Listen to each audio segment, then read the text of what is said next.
Good evening friends, कैसे हैं आप लोग सब। उम्मीद है बढ़िया होंगे, शानदार होंगे और बहुत अच्छे से पढ़ाई कर रहे होंगे। तो आप सभी का स्वागत है, हार्दिक अभिनंदन है माइंड मैप के इस यूट्यूब चैनल पर।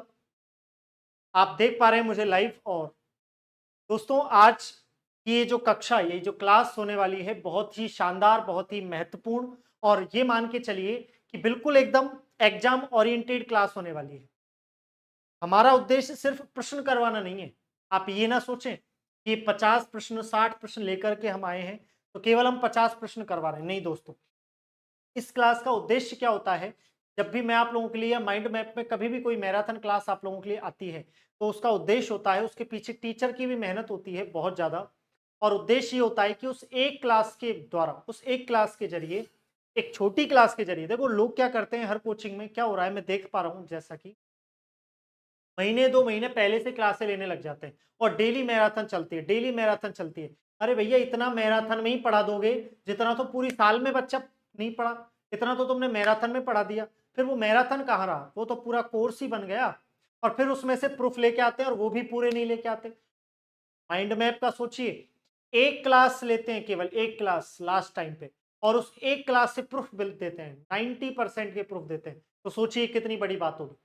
तो 90% के प्रूफ देना, मदन सर आते हैं हर एग्जाम के बाद में और 90% के प्रूफ देते हैं, तो आप सोच के देखिए कि कितनी बड़ी बात होगी। तो पढ़िए वहां से जहां से प्रूफ दिए जाते हैं, ठीक है। तो जल्दी से इस क्लास को शेयर कर दीजिए अपने सभी साथियों तक और फटाफट से जुड़ जाइए, क्योंकि आज का ये क्लास, आज का ये सेशन बहुत ही खास होने वाला है चतुर्थ श्रेणी वालों के लिए और राजस्थान पुलिस वालों के लिए। ये एग्जाम ओरिएंटेड क्लास, जिसमें हर एक टॉपिक मैंने कवर किया है बहुत अच्छे से, पूरा एकदम डिटेल्ड एनालिसिस के साथ में और कुछ चंद लाइनों के साथ मैं आज की क्लास को शुरू करना चाहूंगा दोस्तों। उससे पहले कि मैं लाइनें बोलूं, उससे पहले कि मैं लाइनें बोलूं, आप लोग चैनल को सब्सक्राइब कर दें, वीडियो को लाइक करें, कमेंट करें, ताकि थोड़ा मजा आए, थोड़ा इंटरेक्शन बढ़ सके। हाँ, ऐसा लगे कि तुम पढ़ रहे हो, मैं पढ़ा रहा हूं, मजा आए थोड़ा सा, है ना। चलिए, तो कुछ अच्छी लाइनों के साथ क्लास की शुरुआत करूंगा और उसके बाद पहले प्रश्न की तरफ चलेंगे, ठीक है। आप भी हर प्रश्न का उत्तर देंगे, सोच समझ के, समय ज्यादा नहीं बिगाड़ेंगे और मैं हर प्रश्न की डिटेल में एनालिसिस करूंगा, डिटेल में व्याख्या करता चलूंगा, ठीक है। चलिए, तो दोस्तों लाइनें कुछ इस तरह हैं कि कुछ नहीं मेरी जिंदगी में, कुछ नहीं मेरी जिंदगी में सिवाय किताबों के, कुछ नहीं मेरी जिंदगी में सिवाय किताबों के, तुम जब भी आओगे मुझे बदला हुआ ही पाओगे। कि कुछ नहीं मेरी जिंदगी में सिवाय किताबों के, तुम जब भी आओगे मुझे बदला हुआ ही पाओगे। तेरी ख्वाहिश थी, तेरी ख्वाहिश थी मेरा कमरा सजाने की, तेरी ख्वाहिश थी मेरा कमरा सजाने की, पर मेरी जिंदगी में सिवाय किताबों के कुछ भी नहीं। तो दोस्तों, इन्हीं लाइनों के साथ आपको ये सीखना चाहिए कि जिंदगी में एक ही लक्ष्य रखो, सरकारी नौकरी का, बाद में सब कुछ मिल जाएगा, ठीक है। कमरा सजाने वाली भी आएगी और सब कुछ होगा, लेकिन अभी एक लक्ष्य, केवल पढ़ाई, सरकारी नौकरी। चलिए, बिना समय खराब किए आ जाते हैं आज की इस बेहद ही खूबसूरत, बेहद शानदार क्लास पर। और पहला प्रश्न आप लोगों के सामने स्क्रीन पर लिखा हुआ है, तो फटाफट से शुरू करते हैं। पहले प्रश्न को देखिए, 2-3 तरह के प्रश्न मैंने शामिल किए हैं, बहुत अच्छे एग्जामों के पीवाईक्यूज हैं, कुछ नए प्रश्न भी हैं, हल्के प्रश्न बिल्कुल नहीं है, बहुत अच्छे प्रश्न, ठीक है। मैं तो यहां तक कहूंगा कि मैंने तो यूपीएससी यानी आईएएस तक के प्रश्न शामिल किए, तो बहुत अच्छे प्रश्न हैं। आपको बिल्कुल एकदम तरीके से इनका उत्तर देना है, ठीक है। कुछ प्रश्न तो सूची वाले आएंगे, सूची वाले, सूची मिलान वाले, जो आजकल ट्रेंडिंग में चल रहे हैं, यानी ज्यादातर जो प्रश्न है वो सूची वाले चल रहे हैं, तो वो सूची वाले प्रश्न आएंगे। कुछ प्रश्न सीधे सिंपल आएंगे, कुछ प्रश्न आएंगे कथन कारण वाले, कथन कारण वाले, हर तरह के प्रश्न मैं आप लोगों के लिए लेकर के आया हूं, ठीक है। चलिए, सूची मिलानी है। एक तरफ दे रखा है बीमारियों के नाम, मेरेस्मस, क्वासियोरकोर, टीबी और हेपेटाइटिस बी। ये तो है बीमारियों के नाम, रोगों के नाम, डिजीज के नाम दिए हुए हैं। और एक तरफ ये किसकी वजह से होती है, इनके कारण दिए हुए हैं। दीर्घकालीन उपवास, प्रोटीन की कमी, जीवाणु संक्रमण यानी बैक्टीरिया, बैक्टीरियल इन्फेक्शन, और विषाणु संक्रमण या वायरल इन्फेक्शन।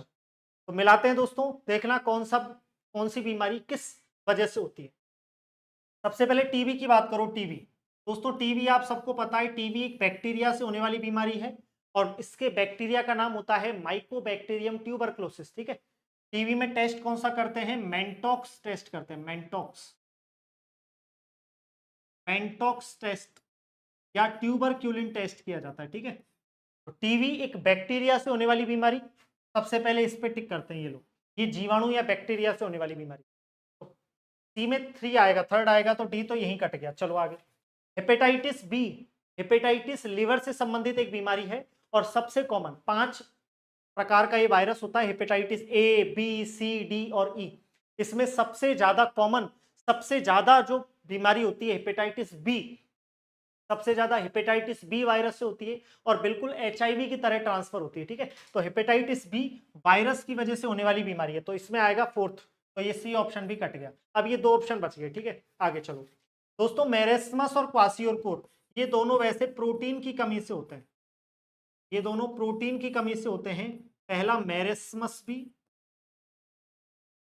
मेरेस्मस, और दूसरा क्वासियोरकोर, ये दोनों के दोनों प्रोटीन की कमी से होने वाले रोग हैं। लेकिन यहां पर तो देखो कुछ मामला और ही है, यहां पर तो प्रोटीन भी दे रखा है और दीर्घकालीन उपवास भी।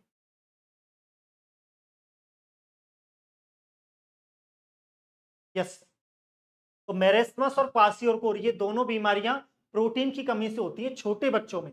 एक बीमारी, ये जो मेरेस्मस है, ये 1 साल से कम उम्र के बच्चों में होती है, और दूसरी क्वासियोरकोर 1 से लेकर 5 साल तक के बच्चों में होती है। ठीक है, तो ये दोनों बीमारियां प्रोटीन की कमी से होती हैं। लेकिन इनमें भी अगर शुद्ध प्रोटीन की कमी से पूछा जाए, शुद्ध प्रोटीन की कमी से, तो वो है क्वाशियोरकोर, ये केवल प्रोटीन की कमी से होता है। जबकि मेरेस्मस, ये दोस्तों प्रोटीन के साथ साथ कार्बोहाइड्रेट या ऊर्जा की कमी से भी होता है। तो जब प्रोटीन और कार्बोहाइड्रेट दोनों की कमी होती है, तब बीमारी होती है मेरेस्मस, और अगर केवल प्रोटीन की कमी पूछे तो बीमारी होती है क्वाशियोरकोर ना। तो ये लोग पहला प्रश्न कुछ इस तरह से है, 1 2 3 4 सीरियल से आएंगे, ये ऑप्शन भी कट गया। पहला ऑप्शन बिल्कुल ठीक हो जाएगा, ए में 1, बी में 2, सी में 3 और डी में 4। यस, समझ में आया। यहाँ बैक्टीरिया से होने वाली बीमारी टीवी दे रखी है, और टीवी के बारे में इतना याद रखना, टीवी के बारे में इतना याद रखना दोस्तों, टीवी के बारे में याद रखना कि भाई टीवी एक बैक्टीरिया से होने वाली बीमारी है, और इसके बैक्टीरिया का नाम है mycobacterium tuberculosis, mycobacterium tuberculosis. Test बता ही चुका हूं, माइकोबैक्टीरियम ट्यूबरक्लोसिस टेस्ट इसका बता ही चुका हूं। लक्षण, खांसी, सीने में दर्द, ठीक है, खांसते समय खून और बलगम, ठीक है, इस तरह के, शरीर का वजन कम होना, इस तरह के लक्षण इसमें देखने को मिलते हैं। ठीक है, इसके अलावा बात करें तो ये प्रश्न आपका सॉल्व हुआ, पहला बिल्कुल सही, पहला ऑप्शन इसमें सही होगा दोस्तों, पहला ऑप्शन इसमें एकदम करेक्ट हो जाएगा। चलिए अगले प्रश्न की तरफ चलते हैं। दूसरा प्रश्न क्या कहता है, बहुत ही शानदार सा प्रश्न। ब्लड ग्रुप वाले प्रश्न जरूर आते हैं एग्जाम में एक, तो निश्चित तौर पे मान के चलिए कि ब्लड ग्रुप का प्रश्न हमें अच्छे से ठीक करना है, और जो पढ़ा रहा हूं वहीं से आएगा सीधा सीधा। ठीक है, चलिए। माता गर्भस्थ शिशु आरएच प्रकार की विसंगति की समस्या उत्पन्न हो सकती है यदि माता डैश डैश और उसका गर्भस्थ शिशु डैश डैश। दोस्तों एक बीमारी हम पढ़ते हैं, गर्भ रक्ताणु कोरकता, एक बीमारी हम पढ़ते हैं ब्लड ग्रुप से संबंधित, गर्भ रक्ताणु कोरकता। इसी का हम दूसरा नाम देते हैं एरिथ्रोब्लास्टोसिस फिटेलिस, इसी को इंग्लिश में कहते हैं एरिथ्रोब्लास्टोसिस फिटेलिस, एरिथ्रोब्लास्टोसिस फिटेलिस। ये बीमारी कब होती है, ये बीमारी क्या होती है, अगर पति RH पॉजिटिव हो, अगर पति कैसा हो RH पॉजिटिव, और पत्नी कैसी हो RH नेगेटिव, तो इनके चांस बनेंगे कि इनके बच्चे कैसे होंगे, पॉजिटिव, तो इनसे चांस बनेंगे कि इनके बच्चे कैसे होंगे, पॉजिटिव होंगे। तो ऐसी स्थिति में जो पहला पॉजिटिव बच्चा होगा वो तो सुरक्षित रूप से हो जाएगा, उसमें तो कहीं कोई दिक्कत नहीं आएगी। लेकिन इसके बाद वाले जितने भी पॉजिटिव बच्चे हैं, नेगेटिव बच्चा कोई नहीं मरेगा, मरेंगे हमेशा पॉजिटिव बच्चे। तो पहला सुरक्षित, उसके बाद वाले सारे पॉजिटिव बच्चे या तो मर जाएंगे, और अगर मरेंगे भी नहीं तो बीमार पैदा होंगे। ठीक, ध्यान रखना कि ये बीमारी कब होती है, जब माता तो कैसी हो, RH नेगेटिव हो।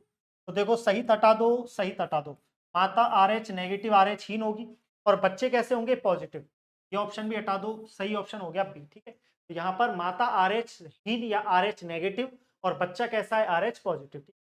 इस बीमारी से बचने के लिए जब पहले बच्चे का जन्म हुआ उसके 72 घंटों के भीतर माँ को RH NTRH, NTRH या NTD, RH को दूसरा डी भी कहते हैं ना, या रोगम प्रतिरक्षी का वैक्सीन लगा दो, रोगम प्रतिरक्षी का वैक्सीन लगा, ये इसका उपचार है दोस्तों। अगर आप इस बीमारी से बचना चाहते हैं, ये इस बीमारी का क्या है, उपचार है, ठीक है, इस बीमारी का उपचार है। चलिए, तो यहाँ पर सही ऑप्शन हो जाएगा बी, ये लीजिए सेकंड प्रश्न क्या आपका क्लियर। अगले प्रश्न पे चलते हैं, बहुत अच्छा प्रश्न, बहुत शानदार प्रश्न, कथन कारण वाला प्रश्न है, और कथन कारण वाले प्रश्न आजकल ज्यादा पूछे जा रहे हैं, तो ऐसे प्रश्नों पे हमें गौर से देखना है, ध्यान से सुनना है। ए बी रक्त समूह की बात कर रहा है, ब्लड ग्रुप कितने प्रकार के होते हैं, 4, ए बी और ओ। ये किसकी बात कर रहा है, ए बी वाले की। बताओ ए वाले में एंटीजन कौन सा, ए, बी वाले में एंटीजन कौन सा, बी, ए बी वाले में एंटीजन कौन से, ए और बी दोनों, और ओ वाले में एंटीजन होता ही नहीं है। ये कह रहा है ए बी रक्त समूह के लोग सार्वभौमिक प्राप्तकर्ता होते हैं, बिल्कुल सही है, ए बी सबसे ले सकता है यानी सर्वग्राही है, यूनिवर्सल रिसीवर या यूनिवर्सल एक्सेप्टर, और ओ सबको दे सकता है, इसलिए ये यूनिवर्सल डोनर है, यानी सर्वदाता है, यूनिवर्सल डोनर की तरह काम करता है। बोलो हाँ या ना, क्या ये कथन सही है क्या, हाँ बिल्कुल सही कथन है, एक गलत, ठीक है, चलो ये गलत वाला तो यही कट गया, आगे चलो। रक्त समूह ए बी की लाल रक्त कोशिकाओं पर कोई एंटीजन नहीं होता एवं इसलिए अन्य किसी रक्त समूह के साथ समूहन नहीं होता। बताओ ये सही है या गलत है, नहीं ये गलत है, क्यों, दो एंटीजन यहाँ पर हैं इनकी आरबीसी की सतह पर। बताओ एंटीजन कहाँ पाए जाते हैं, आरबीसी की सरफेस यानी कि सतह पर पाए जाते हैं। तो आरबीसी की सतह पर कौन कौन से एंटीजन मौजूद हैं, ए और बी। तो दूसरा जो कारण है वो क्या है, गलत, जबकि कथन क्या है, सही। कथन सही है परंतु कारण क्या है, आर क्या है, गलत, ठीक, तो यहीं पर कट गए। तो सही उत्तर हो जाएगा यहाँ पर सी, कथन सही है लेकिन कारण क्या है, गलत है दोस्तों। चलिए याद रखना किस ब्लड ग्रुप में कौन सा एंटीजन है, और एंटीबॉडी भी याद रखना, एंटीबॉडी भी, ये एंटीबॉडी है, प्रतिरक्षी जिन्हें कहते हैं एंटीबॉडी, और ये एंटीजन है दोस्तों, एंटीजन, ये लीजिए, यहाँ एंटीबॉडी हो जाएगा स्मॉल ए, यहाँ एंटीबॉडी होता नहीं है, और यहाँ एंटीबॉडी होते हैं स्मॉल ए और स्मॉल बी दोनों, ठीक, तरह से याद रखना। अग्लूटिनेशन क्या होता है, दो शब्द याद रखना, एक अग्लूटिनेशन और एक अग्लूटिनोजन, ठीक है। अग्लूटिनेशन का मतलब होता है लड़ाई, जब दो विपरीत रक्त समूह आपस में मिलते हैं तो उनकी जो क्रिया होती है, आरबीसी गुच्छे बना लेती है, इस क्रिया को कहते हैं अग्लूटिनेशन, ठीक है, याद रखना। अगले प्रश्न पे चलते हैं, कौन सा रक्त समूह सार्वत्रिक दाता यूनिवर्सल डोनर होता है। तो अभी अभी कहा था ए बी जो होता है वो है सर्वग्राही, सर्वग्राही, सबसे लेने वाला, यूनिवर्सल रिसीवर या यूनिवर्सल एक्सेप्टर, और ओ जो होता है वो होता है यूनिवर्सल डोनर यानी कि सर्वदाता, यूनिवर्सल डोनर। बोलो हाँ या ना, तो ऑप्शन देख लेते हैं, सीधा सीधा ऑप्शन मिल गया ओ, बाकी कटी गई। लेकिन अब यहां पर दिमाग क्या लगाना है, सवाल करने के दो तरीके होते हैं, या तो आपको सही उत्तर पता है, वो एक अच्छा तरीका है, इससे भी ज्यादा अच्छा तरीका क्या है, आपको गलत उत्तर छांटना आता है। अगर आप दूसरा तरीका जानते हैं तो निश्चित तौर पे आपकी सफलता दूसरों से जल्दी और शानदार होगी, निश्चित तौर पे। आपको ये पता होना चाहिए कि ये तीन ऑप्शन क्यों गलत हैं, सही ऑप्शन तो अपने आप आ भी जाएगा और पुष्टि के साथ आएगा, आपको पता रहेगा कि मैं गलत कर ही नहीं सकता इस सवाल को, सिंपल है। यहां भी ध्यान रखना दोस्तों, ए बी में दो प्रकार होंगे, ए बी पॉजिटिव और ए बी नेगेटिव। इधर ओ में भी दो प्रकार होंगे, ओ पॉजिटिव और ओ नेगेटिव। इनमें से कौन सर्वदाता है, यहाँ तो पॉजिटिव नेगेटिव नहीं दे रखा, लेकिन यहाँ अगर मैं पूछूं तो ध्यान रखना ओ नेगेटिव जो होता है वो सर्वदाता होता है, ओ पॉजिटिव सर्वदाता नहीं होता, ध्यान रखना। और इधर इधर दोस्तों ए बी पॉजिटिव जो होता है वो सर्वग्राही होता है, universal receiver, A B negative सर्वग्राही नहीं होता। क्या ये बात समझ में आई क्या, आगे चलते हैं अगले प्रश्न की तरफ। किस उपकरणों में रक्तचाप मापने के लिए किस उपकरण का इस्तेमाल करते हैं, तो दो उपकरण बहुत ज्यादा पूछे जाते हैं और नॉर्मल से उपकरण है। देखो ब्लड प्रेशर को मापने के लिए, ब्लड प्रेशर रक्तचाप या रक्तदाब को मापने के लिए तो स्पाइगमोमैनोमीटर का उपयोग करते हैं, सिग्मोमैनोमीटर, ठीक है। चलिए ब्लड प्रेशर किसने मापा था सबसे पहले, स्टीफन हेल्स ने, सबसे पहले स्टीफन हेल्स ने इसमें मापा था, घोड़े में मापा था, घोड़े, सबसे पहले स्टीफन हेल्स ने घोड़े में मापा। क्या भाई? चलो भाई, कितना होता है सामान्य व्यक्ति का रक्तचाप या रक्तदाब? 120/80 mm/Hg। पारे के दाब पर mm/Hg 120/80 होता है।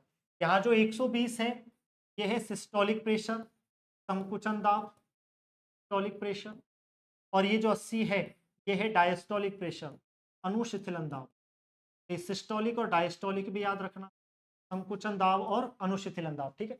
एक उपकरण तो ये याद रखना रक्तचाप मापने वाला। दूसरा धड़कन को सुनने के लिए डॉक्टर वो जो गले में लटका के रखते हैं ना, हमेशा वो यंत्र लगा रहता है उनके गले में, उसका नाम क्या होता है? उसका नाम याद रखना स्टेथोस्कोप। ये प्रश्न भी बहुत सामान्य सा प्रश्न है, याद रखना। तो एक तो स्फिग्मोमेनोमीटर और दूसरा स्टेथोस्कोप, ठीक है।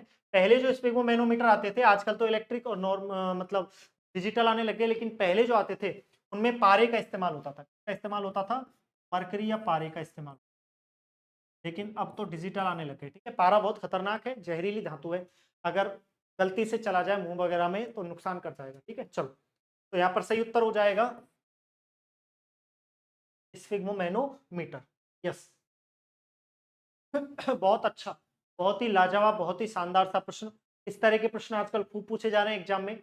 लाइनें दे देते हैं, कथन कारण वाले लाइनें दे देते हैं, तो ये प्रश्न खूब पूछे जाते हैं, ठीक है। इनको ध्यान से तसल्ली से सॉल्व करना है। चलिए चलिए दोस्तों, आ जाइए।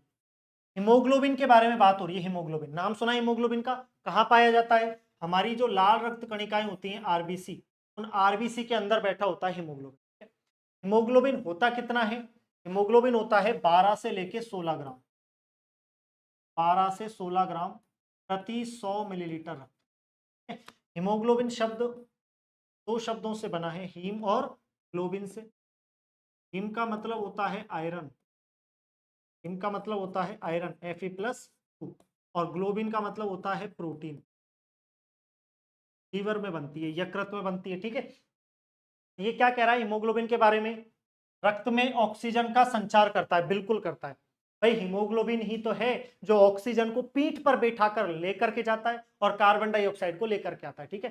तो ऑक्सीजन और कार्बन डाइऑक्साइड को लाने ले जाने का काम कौन करता है? हीमोग्लोबिन। तो पहला कथन बिल्कुल सही है, सत्य है ना, सत्य पूछेगा, ठीक है। लोह युक्त यौगिक है, बिल्कुल, ये रहा लोहा, आयरन, आयरन या लोहा, ठीक है। लोहा युक्त यौगिक है, बिल्कुल, ये कथन भी सही है दोस्तों, कोई दिक्कत नहीं है। कुछ रोगों के प्रति प्रतिरक्षा देता है भैया हीमोग्लोबिन का, इम्यूनिटी से कोई मतलब नहीं है। इम्यूनिटी का काम कौन करता है? प्रतिरक्षा का काम कौन करता है? डब्ल्यूबीसी करती है, लिम्फोसाइट करते हैं, ठीक है। तो यहाँ पर ये कथन क्या हो गया? गलत हो गया। ये रक्त को लाल रंग प्रदान करता है, बिल्कुल। ये जो हीम है आयरन, ये रक्त को कौन सा रंग प्रदान करता है? लाल रंग प्रदान करता है, लाल। ये रक्त को लाल रंग प्रदान करता है, ये कथन भी बिल्कुल सही है। वो पूछ रहा है कौन से सही है? 1, 2 और 4।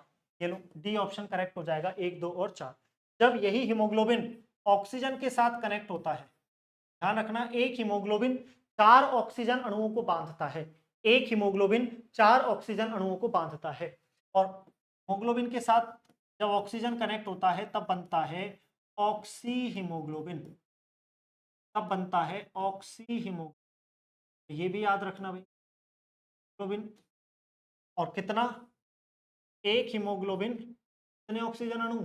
4 ऑक्सीजन अणुओं के साथ जुड़ता है, ठीक है भाई। चलो, याद रखना ये चीजें। अगले प्रश्न की तरफ चलो। हृदय कब आराम करता है? हृदय, दिल, दिल की पढ़ाई कार्डियोलॉजी कहलाती है। आपके दोनों लंग्स के बीच में, दोनों फेफड़ों के बीच में दिल रखा हुआ है, थोड़ा सा बाएं लेफ्ट वाले फेफड़े की तरफ झुका हुआ, ठीक है। कार्डियक नोच में इस तरह से व्यवस्थित रहता है, डायफ्राम के ऊपर। कार्डियोलॉजी इसकी पढ़ाई को बोलते हैं। दिल का वजन होता है लगभग 300 ग्राम, है ना, 250 से 300 ग्राम इसका वजन होता है।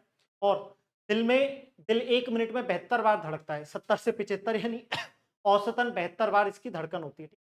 आराम कब करता है? तो दो धड़कनों के बीच में ही आराम करता है। और हृदय चक्र या कार्डियक साइकिल या धड़कन बनने में समय कितना लगता है? ध्यान रखना, हृदय चक्र या कार्डियक साइकिल में समय लगता है 0.8 सेकंड का। ये यहाँ से इंपॉर्टेंट प्रश्न, 0.8 सेकंड में एक साइकिल कंप्लीट हो जाता है, ठीक है ना। चलो, दिल में कमरे कितने हैं भाई? 4।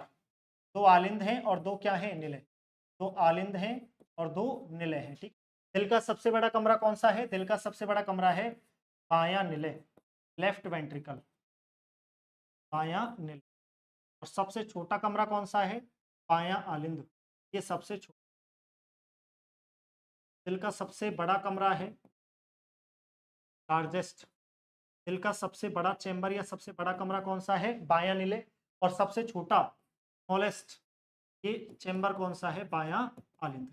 ये भी याद रखना। और कार्डियक साइकिल या हृदय चक्र को पूरा होने में एक धड़कन या एक हृदय चक्र को पूरा होने में 0